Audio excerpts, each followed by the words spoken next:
আপনারা দেখেছেন সোশ্যাল মিডিয়াতে একটা গুঞ্জন উঠেছিল কঠোরপন্থী একজন সালাফি ব্যক্তিকে ধর্ম মন্ত্রণালয়ের দায়িত্ব দেওয়ার জন্য, ঠিক কি না? কিন্তু দেখেন বাজান, আমরা সুন্নিরা কোন জায়গায় আছি? এই ধর্ম মন্ত্রণালয়ের দায়িত্বটা নেওয়ার জন্য সালাফিরা অনেক কষ্ট করেছে, কিন্তু আল্লাহর মেহেরবানি এই দেশ আউলিয়া কিরামের দেশ। বর্তমানে যিনি মুফাজ্জল হোসেন কাইকোবাদ সাহেব, সেই কুমিল্লা দেবিদ্বারের যিনি এমপি হয়েছেন, আজকে দেখলাম ওনাকে ধর্মমন্ত্রী হিসাবে নিযুক্ত করা হয়েছে। সকলে বলি আলহামদুলিল্লাহ। যদিও তিনি একেবারেই পরিপূর্ণ সুন্নি না হলেও উনি কিছুটা সুন্নিদের সাথে গেসা, একদম কঠোরপন্থী ওয়াহাবি না। কথা বলেন ঠিক কি না? আপনি চিন্তা করেন, ধর্ম মন্ত্রণালয় যদি সালাফিদের অধীনে যায়। আজকে আরেকটা মেসেজ দিচ্ছি, আজকে আমাদের দেশ থেকে সালাফিরা অনেক চক্রান্ত করেছে। আপনারা জানেন এই 1.5 বছরের ভিতরে মাদ্রাসার অনেক বইয়ের ভিতরে পড়াশোনা চেঞ্জ করে দেওয়া হলো, বিভিন্ন অধ্যায় বাদ দেওয়া হলো। আজ থেকে 1.5 বছর আগেও মাদ্রাসার ফিকা বইয়ের ভিতরে আমার নবীর রওজা মুবারক জিয়ারতের অধ্যায় ছিল, আউলিয়া কিরামের সোহবতে বসা তাসাউফের অধ্যায়গুলো ছিল। কিন্তু যেই বর্তমান যে সরকারটা মাত্র আজকে যদিও মন্ত্রিসভা গঠন হয়েছে, এর আগে যিনি ছিলেন সালাফিরা ঢুকে মাদ্রাসার বই থেকে সেই অধ্যায়গুলো বাদ দিয়া দিল।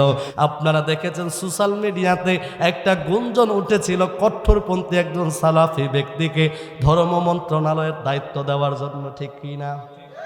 কিন্তু দেখেন বাজান, আমরা সুন্নিরা কোন জায়গায় আছি? এই ধর্ম মন্ত্রণালয়ের দায়িত্বটা নেওয়ার জন্য সালাফিরা অনেক কষ্ট করেছে, কিন্তু আল্লাহর মেহেরবানি এই দেশ আউলিয়া কিরামের দেশ। বর্তমানে যিনি মুফাজ্জল হোসেন কাইকোবাদ সাহেব, সেই কুমিল্লা দেবিদ্বারের যিনি এমপি হয়েছেন, আজকে দেখলাম ওনাকে ধর্মমন্ত্রী হিসাবে নিযুক্ত করা হয়েছে। সকলে বলি আলহামদুলিল্লাহ। যদিও তিনি একেবারেই পরিপূর্ণ সুন্নি না হলেও উনি কিছুটা সুন্নিদের সাথে গেসা, একদম কঠোরপন্থী ওয়াহাবি না। কথা বলেন ঠিক কি না?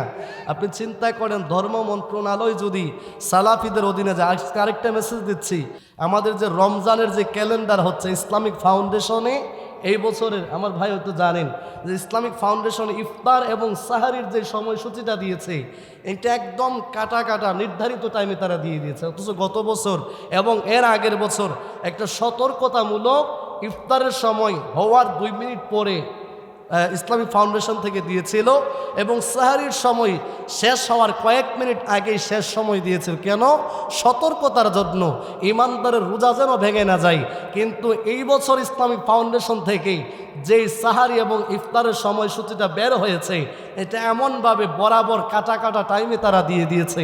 হতে পারে অনেক সময় অনেক ভাইদের কি হতে পারে, ইফতারের কারণে রোজা ভঙ্গ হতে পারে, সাহারির শেষ সময়ের কারণে অনেকের সাহারি খাওয়া নষ্ট হতে পারে। এগুলো সালাফিরা করেছে। কথা বলেন ঠিক কি না? আরেকটা বিষয় আমরা জানি, করোনাকালীন সময় থেকে এই পর্যন্ত আমাদের দেশের শিক্ষা ব্যবস্থা প্রায় হাফ মার্ডার না ফুল মার্ডার। কথা বলেন ঠিক কি না? কিন্তু আমি খুশি হয়েছি যে বর্তমান বিশেষ করে যে সরকার নির্বাচন গেল, নির্বাচনের পরে যিনি এদেশের নকল বন্ধ করেছিলেন, সবাই শর্টকাটে যাকে মিলন হিসাবে জানে। কথা বলছে স্যার আছে, এই যে স্যার আছে, এই যে স্যার জানে যে ওনাকে আবার শিক্ষামন্ত্রী করা হয়েছে। আলহামদুলিল্লাহ বলবেন না? আমরা চাই এই 2 জন ব্যক্তি যিনি ধর্মমন্ত্রী এবং শিক্ষামন্ত্রী হয়েছেন, আল্লাহ যেন তাদেরকে নেক হায়াত দান করে, জুড়ে বলি আমিন। কারণ একটা দেশকে ধ্বংস করার জন্য তার শিক্ষা ব্যবস্থাটা ধ্বংস করে দিলেই যথেষ্ট। কথা বলেন ঠিক কি না?